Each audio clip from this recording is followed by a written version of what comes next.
What causes chakras blockage? Chakras blockage happens when energy gets stuck.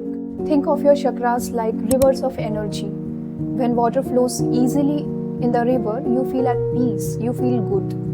But when fear, anxiety, or trauma hits, it's like dumping debris in the river, which causes blockages, and it manifests in form of physical or emotional problems. तो basically chakras क्या है, सिर्फ एक energy centres है. Energy centres यानी कि आप एक बॉल इमेजिन कर सकते हैं, एक एनर्जी की बॉल है जहाँ पे एनर्जी कॉन्सेंट्रेटेड फॉर्म में प्रेजेंट एक पर्टिकुलर फ्रीक्वेंसी पर वाइब्रेट कर रही है. और इस तरह 7 एनर्जी सेंटर्स हैं पूरे स्पाइन के अलोंग, और उनके थ्रू लाइफ फोर्स फ्लो करती है. अगर उन चक्रास में कोई ब्लॉकेज हुआ तो वो लाइफ फोर्स अच्छे से फ्लो नहीं कर पाएगी.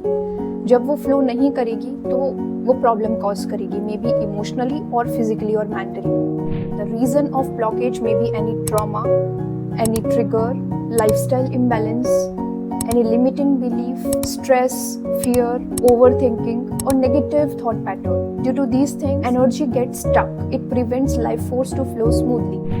For example, if energy gets stuck in your heart chakra, it can manifest in form of lung diseases, respiratory diseases, asthma, or allergies from dust, dirt, pollution, smoke, etc.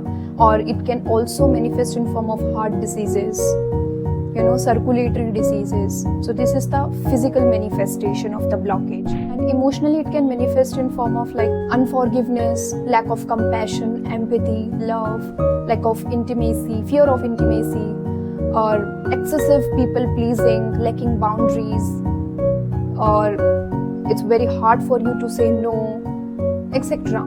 So this is the example of heart chakra imbalance. Similarly, in each and every chakra, imbalance can be manifested in form of physical ailment or emotional imbalances.